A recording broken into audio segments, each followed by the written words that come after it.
बहुत पहले की बात है। एक मूर्तिकार मूर्ति बनाने के लिए जंगल में पत्थर ढूंढने गया। वहां उसको एक बहुत ही अच्छा पत्थर मिल गया, जिसको देखकर वो बहुत खुश हुआ और कहा कि ये मूर्ति बनाने के लिए बहुत सही है। जब वो आ रहा था तो उसको एक और पत्थर मिला। उसने उस पत्थर को भी अपने साथ ले लिया। घर जाकर उसने पत्थर को उठाकर अपने औजारों से उस पर कारीगरी शुरू कर दी। औजारों की चोट जब पत्थर पर हुई तो वो पत्थर बोलने लगा, मुझको छोड़ दो, इससे मुझे बहुत दर्द हो रहा है। अगर तुम मुझ पर चोट करोगे तो मैं बिखर कर अलग हो जाऊंगा। तुम किसी और पत्थर पर मूर्ति बना लो। पत्थर की बात सुनकर शिल्पकार को दया आ गई। उसने पत्थर को छोड़ दिया और दूसरे पत्थर को लेकर मूर्ति बनाने लगा। वो पत्थर कुछ नहीं बोला। कुछ समय में शिल्पकार ने उस पत्थर से बहुत अच्छी भगवान की मूर्ति बना दी। गांव के लोग मूर्ति बनने के बाद उसको लेने आए। उन्होंने सोचा कि हमें नारियल फोड़ने के लिए एक और पत्थर की जरूरत होगी। उन्होंने वहां रखे पहले पत्थर को भी अपने साथ ले लिया। मूर्ति को ले जाकर उन्होंने मंदिर में स्थापित कर दिया और उसके सामने उसी पत्थर को रख दिया। अब जब भी कोई व्यक्ति मंदिर में दर्शन करने आता तो मूर्ति की फूलों से पूजा करता, दूध से स्नान कराता और उस पत्थर पर नारियल फोड़ता था। जब लोग उस पत्थर पर नारियल फोड़ते तो वो बहुत परेशान होता, उसको दर्द होता और वो चिल्लाता, लेकिन कोई उसकी सुनने वाला नहीं था। उस पत्थर ने मूर्ति बने पत्थर से बात की और कहा, तुम तो बड़े मजे से हो, लोग तुम्हारी पूजा करते हैं, तुमको दूध से स्नान कराते हैं और लड्डुओं का प्रसाद चढ़ाते हैं, लेकिन मेरी तो किस्मत ही खराब है, लोग मुझ पर नारियल फोड़ कर जाते हैं। इस पर मूर्ति बने पत्थर ने कहा, जब शिल्पकार तुम पर कारीगरी कर रहा था, यदि तुम उस समय उसको नहीं रोकते तो आज मेरी जगह तुम होते, लेकिन तुमने आसान रास्ता चुना, इसलिए अभी तुम दुख उठा रहे हो। उस पत्थर को मूर्ति बने पत्थर की बात समझ आ गई। उसने कहा, अब से मैं कभी कोई शिकायत नहीं करूंगा। इसके बाद लोग आकर उस पर नारियल फोड़ते।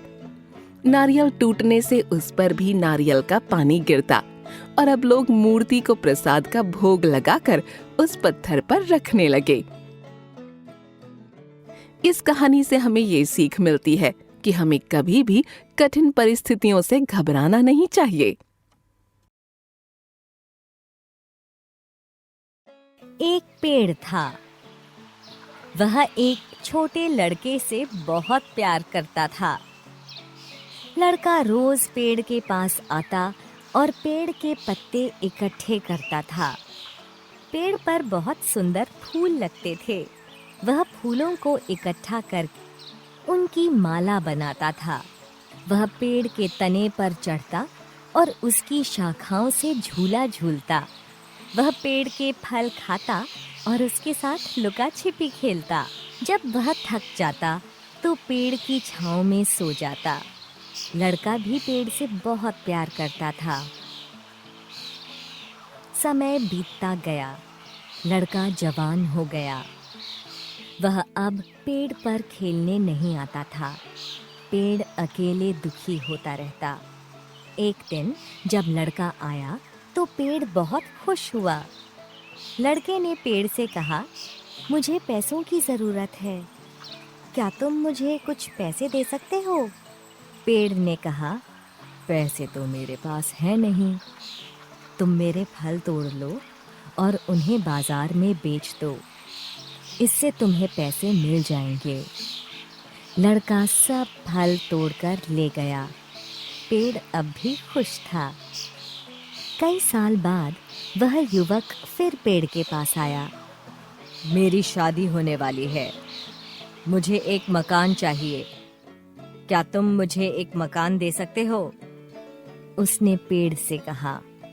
पेड़ ने कहा, मकान तो मेरे पास है नहीं, लेकिन तुम मेरी शाखाएं काटकर घर बना लो। युवक पेड़ की सभी शाखाओं को काटकर ले गया। पेड़ का बस तना ही बच गया। पेड़ अभी भी खुश था। बहुत साल बीत गए। लड़का अधेड़ उम्र का आदमी बन गया था।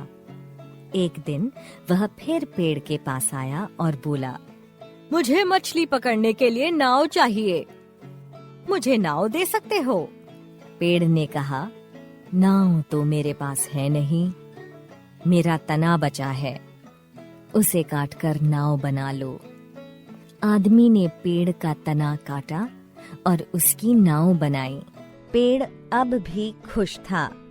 पेड़ का अब केवल ठूंठ ही बचा था। इस तरह कई साल बीत गए। एक दिन एक बूढ़ा आदमी पेड़ के पास आया। पेड़ ने उसे फौरन पहचान लिया। यह वही लड़का था। पेड़ उसे देखकर बहुत खुश हुआ। पेड़ ने कहा, बेटा, मैं तुम्हें कुछ देना चाहता था, परंतु अब मेरे पास बचा ही क्या है। मेरे फल नहीं बचे जिन्हें तुम खा सको। मेरी शाखाएं नहीं रहीं जिनसे तुम लटक सको। बताओ, मैं तुम्हें क्या दूं? बूढ़ा बोला, मेरी उम्र शाखाओं पर झूलने की नहीं रही। तने पर चढ़ने का दम भी अब मुझ में नहीं रहा। मैं बहुत थक गया हूँ। मुझे बस आराम से बैठने और सुस्ताने के लिए एक जगह चाहिए। तो फिर आओ, मेरे ठूंठ पर शांति से बैठो। पेड़ ने कहा। बूढ़ा ठूंठ पर बैठकर सुस्ताने लगा।